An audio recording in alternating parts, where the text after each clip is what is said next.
এই জীবন যেটা আপনি যাপন করেন, জানিয়ে আপনার এত অহংকার, বলুন এই জীবনে আপনার কি আছে?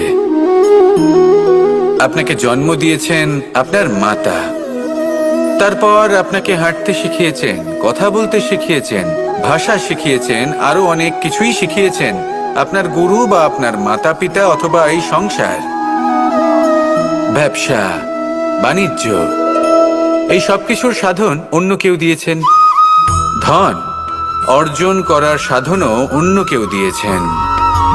ধনও অন্য কারোর থেকেই লাভ করা হয়েছে। সম্মানটাও অন্য কোনো ব্যক্তি আপনাকে দিয়েছেন। জন্মের পর প্রথম স্নানও অন্য কারোর হাতে করতে হয়েছে।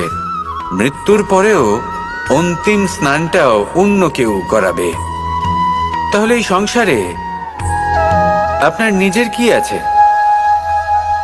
জীবন, শুধু এটাই আছে যেটা আপনার নিজের। আর এই জীবনকে উচিতভাবে যাপন করুন, পূর্ণরূপে তার সদ্ব্যবহার করুন, আর শ্রেষ্ঠ থেকে শ্রেষ্ঠ কর্ম করুন। যদি সময় এলে পরে অন্য কেউ আপনাকে কিছু দেয় আপনার যেটার প্রয়োজন ছিল, তাহলে সময় এলে আপনাকেও অন্যদের সব কিছুই দেওয়া উচিত।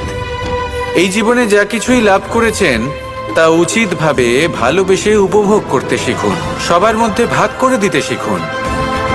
মনে রাখবেন, এই সংসারে এমন কিছুই নেই যা আপনার আর চিরকাল আপনার কাছেই থাকবে। আসুন আর আমার সাথে ভালোবেসে বলুন, রাধা রাধা।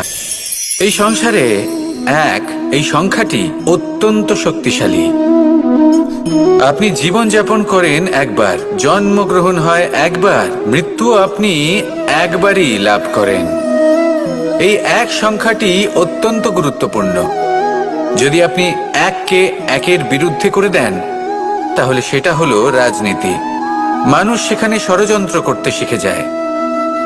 আর যদি আপনি এককে একের সাথে মিলিত হতে না দেন, তাহলে সেটা কূটনীতি হয়ে দাঁড়ায়, মানুষ সেখানে ছলনা করতে শিখে যায়।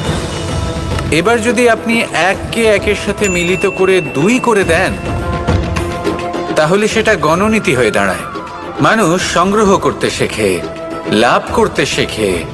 আর যদি আপনি এক এবং এক মিলিয়ে শূন্য করে দেন, তাহলে তাকে আধ্যাত্ম বলা হয়, যেখানে আমরা নিজেকে ঈশ্বরের কাছে পূর্ণরূপে সমর্পণ করে দিই। আর যদি আপনারা এক আর এক, এই দুইকে মিলিয়েও একই থাকতে পারেন, তাহলে তাকে প্রেম নীতি বলা হয়। যেমন আমি আর রাধা, না আমরা শূন্য আর না আমরা দুজন ভিন্ন। দুজন ভিন্ন হয়েও আমরা অভিন্ন। এর দ্বারা জীবনের অর্থ বুঝতে পারা যায়। তাই এই অর্থ বুঝতে শিখুন। এই মন প্রসন্ন হয়ে বলবে, রাধা রাধা।